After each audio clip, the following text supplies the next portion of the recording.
Bonjour, bienvenue sur le podcast Une maison en France, un podcast en français facile pour ceux qui rêvent d'avoir une maison en France ou qui ont déjà une maison en France et bien sûr pour tous ceux qui veulent perfectionner leur français. Je suis Jérôme, je suis professeur de français langue étrangère et j'écris aussi des livres pour vous si vous apprenez le français. Chaque semaine, je lis un chapitre, ils sont tout petits, du roman en français facile, Les surprises du premier été. Puis, je vous explique le français utilisé dans le texte. Dans les épisodes précédents, vous vous souvenez que Petra et Peter ont eu quelques problèmes avec leur maison. Des souris, un incendie et l'électricité qui doit être réparée. Dans ce nouvel épisode, Petra et Peter s'organisent pour téléphoner à l'électricien.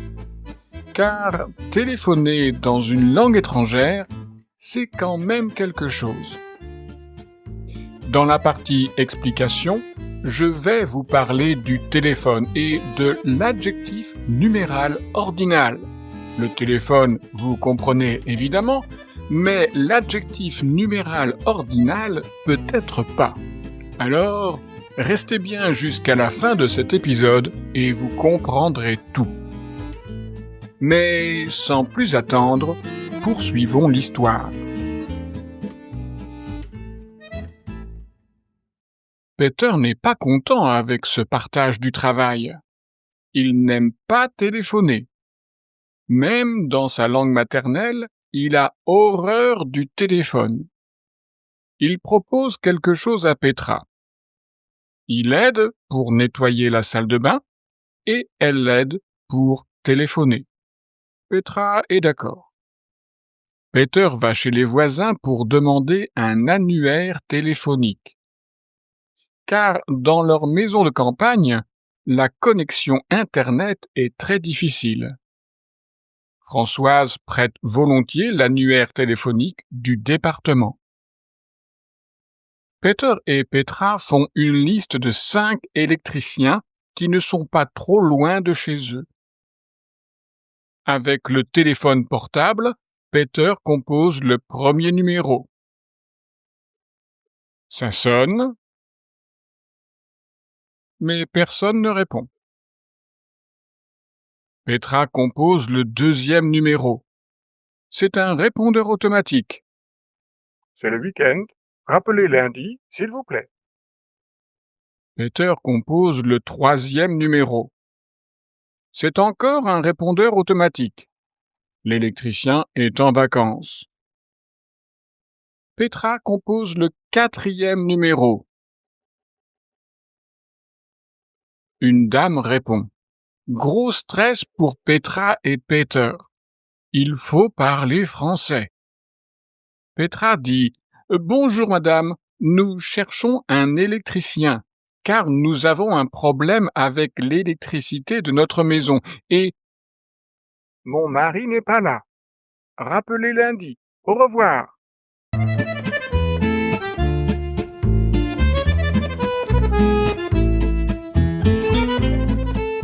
Et vous?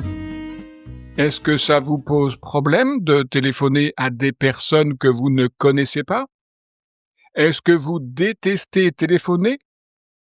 Peut-être que ça ne vous fait rien. Et alors, téléphoner dans votre langue maternelle ne pose pas de problème. Mais en français, téléphoner dans une langue étrangère, c'est toujours plus difficile. On ne voit pas son interlocuteur. On ne peut pas interpréter ses gestes, le langage de son corps. Il faut avouer que c'est un exercice assez difficile, surtout au début. Dans le texte, vous avez pu entendre un certain nombre de mots ou d'expressions qui concernent le téléphone. Évidemment, il y a le verbe téléphoner. Peter n'aime pas téléphoner.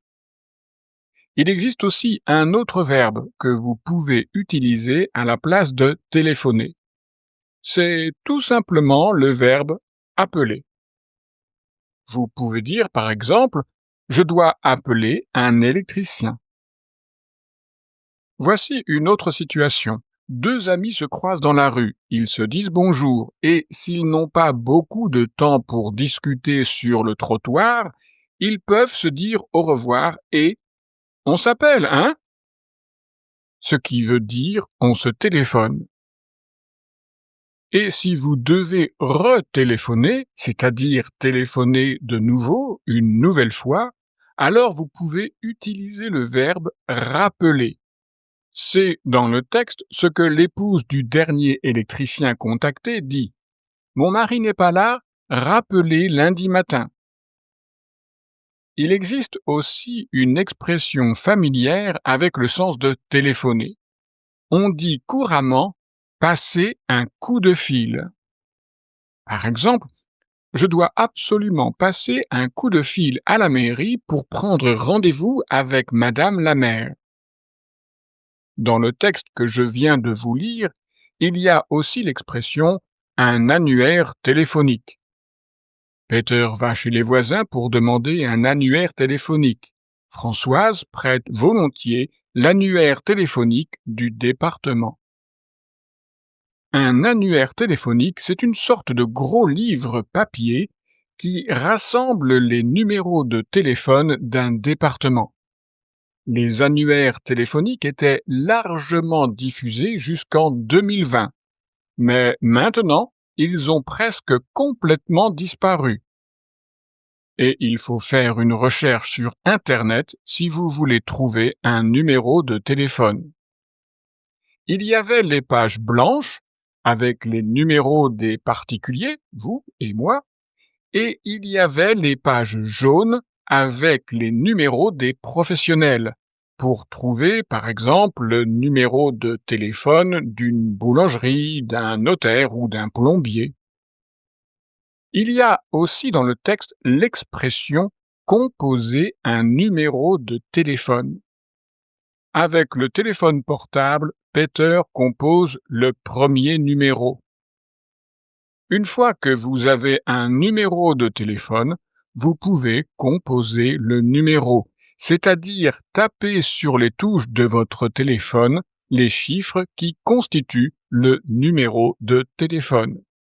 Ah, et vous avez aussi entendu le mot le téléphone portable. C'est tout simplement le téléphone que vous amenez partout, que vous avez dans votre poche, qui sert parfois à bien d'autres choses que le simple fait de téléphoner. Les Français disent aussi un portable. Mais attention, selon le contexte, il peut s'agir d'un téléphone ou d'un ordinateur. Un ordinateur portable, c'est l'ordinateur que vous pouvez prendre avec vous pour aller au travail ou pour aller travailler dans un café, par exemple. Les jeunes n'ont pratiquement qu'un téléphone portable, mais chez les générations les moins jeunes, il existe encore ce que l'on appelle un téléphone fixe, autrement appelé téléphone filaire, c'est-à-dire un téléphone qui a un fil électrique et qui reste à la maison. Que ce soit un téléphone portable ou un téléphone fixe, lorsque vous entendez la sonnerie de votre téléphone, vous faites une chose, vous décrochez. Ça veut dire que vous prenez votre téléphone pour répondre à la personne qui vous appelle. Et vous dites seulement « Allô ?» En France, pas besoin de dire votre nom quand on vous téléphone. C'est à l'autre personne, celle qui vous téléphone, de faire les efforts nécessaires pour s'assurer que vous êtes bien la personne qu'elle recherche. Si c'est vous qui téléphonez, ce sera à vous de faire l'effort. Vous téléphonez à un particulier qui vous dit « Allô ?» Alors vous devez vous présenter et vous assurer d'avoir la bonne personne à l'autre bout du téléphone. « Bonjour, c'est Jérôme à l'appareil. Je voudrais parler à Antoine. » Et Antoine de répondre « C'est moi. » Et vous de dire Ah, bonjour Antoine, je ne t'avais pas reconnu. Maintenant, vous téléphonez à un magasin, à un hôtel, à une entreprise ou à une administration. Il s'agit d'un appel professionnel ou administratif. Alors, c'est dans ce cas la personne que vous appelez qui va se présenter en premier et qui dira Restaurant de Paris, bonjour, je peux vous aider? Lorsque vous avez fini votre conversation, lorsque la conversation téléphonique est finie, alors vous raccrochez. Décrocher pour prendre un appel téléphonique ou pour passer un appel téléphonique, raccrocher pour mettre fin à un appel téléphonique. On appelle quelqu'un quand on téléphone à quelqu'un, on répond au téléphone quand quelqu'un vous appelle. C'est assez simple en fait. Tu m'appelles et je réponds en décrochant. Dans le texte, vous avez aussi entendu les mots répondeur automatique. Un répondeur automatique, c'est un système qui enregistre un message téléphonique quand la personne à qui on téléphone n'est pas là. Vous laissez votre message et vous raccrochez.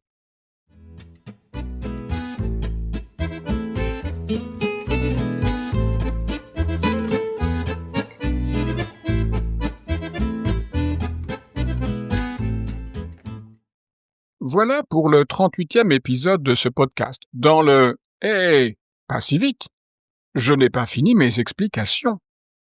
Voilà 38 épisodes que j'emploie des mots construits sur le même modèle sans jamais en parler. Réécoutons quelques extraits du texte et vous allez comprendre. Avec le téléphone portable, Peter compose le premier numéro. Ça sonne, mais personne ne répond. Petra compose le deuxième numéro. C'est un répondeur automatique. Peter compose le troisième numéro. C'est encore un répondeur automatique. Petra compose le quatrième numéro. Une dame répond. Vous avez compris de quel mot je veux parler maintenant. Deuxième, troisième, quatrième, 38e, etc. Le mot deuxième est un adjectif numéral ordinal. On dit numéral parce que l'adjectif donne une information chiffrée. On dit ordinal parce que l'adjectif donne un ordre de classement ou une position par rapport à d'autres. Et donc, les mots deuxième, troisième, quatrième, etc. sont tous des adjectifs numéros ordinaux. Ce qui est facile avec ces adjectifs, c'est qu'ils sont très simples à construire. Vous prenez un nombre comme 2, 3 ou 4 et vous ajoutez ensuite le suffixe ième. 2 plus ième, vous avez deuxième. 3 plus ième, vous obtenez troisième. Et ça marche jusqu'à l'infini. Ici, pour l'épisode numéro 38, c'est la même chose. 38 plus ième, vous construisez l'adjectif numéral ordinal 38e. Avec 100, c'est centième. Avec 999, vous avez 999e. Attention, la lettre F de 9 devient un V. Et le son, évidemment, change aussi. 9 et 9e. Avec 1000, millième, etc. Et vous allez me dire, c'est bien gentil tout ça, Jérôme. Deuxième, troisième, quatrième, centième, etc. Mais tu n'as pas parlé de 1, du nombre 1. Ne vous inquiétez pas, j'allais vous en parler. Car c'est un cas à part. Et oui, il y a une exception à cette règle toute simple. Pour le nombre 1, on utilise un autre mot. On dit premier au masculin et première au féminin. On a donc le premier épisode de podcast, le deuxième épisode, le troisième, etc. Parfois, à la place de deuxième, vous pouvez entendre le mot second, seconde au féminin, qui n'a plus rien à voir avec le mot seconde dans il y a 60 secondes dans une minute. Maintenant, voici quelques exemples avec ces adjectifs numéros ordinaux. La chambre d'amis est au premier étage. La boulangerie se trouve dans la deuxième rue à gauche. Le maire a été réélu pour la 3e fois. Les voisins fêtent leur 50e anniversaire de mariage. Et maintenant, je peux le dire, voilà pour le 38e épisode de ce podcast. Dans le prochain épisode, Petra et Peter vont s'occuper de la salle de bain qui a été très endommagée par l'incendie. Mais si vous ne pouvez pas attendre la semaine prochaine pour la suite des surprises du premier été, vous pouvez aussi acheter le livre papier ou l'e-book sur Amazon. Et si vous avez déjà dans votre bibliothèque les surprises du premier été, je vous rappelle qu'il existe une suite à cette histoire. Cette suite s'appelle Les émotions d'un automne turbulent. C'est la suite des aventures de Peter et Petra dans leur maison en France. Mais cette fois-ci, ça se passe en automne. Le livre papier et l'e-book sont disponibles sur Amazon. Soyez curieux. Allez voir mes autres livres et dites-moi ce que vous en pensez. Et maintenant, voici quelques actions à faire si vous aimez ce podcast. 1. Abonnez-vous au podcast pour ne rater aucun épisode. 2. Parlez du podcast à tous vos amis qui apprennent aussi le français. 3. Laissez un commentaire et plein d'étoiles sur vos plateformes de podcast.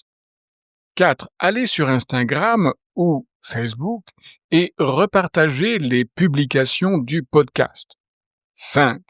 Réécoutez tous les épisodes du podcast Une maison en France, car ça fait du bien à votre français. Et rappelez-vous, avoir une maison en France, c'est bien, mais pouvoir répondre au téléphone en français quand on vous appelle, c'est quand même mieux. Si vous voulez perfectionner votre français, je peux vous aider avec mes leçons en ligne. Pour en savoir plus, vous trouverez mon adresse e-mail et mon site internet dans la description de cet épisode. Au revoir!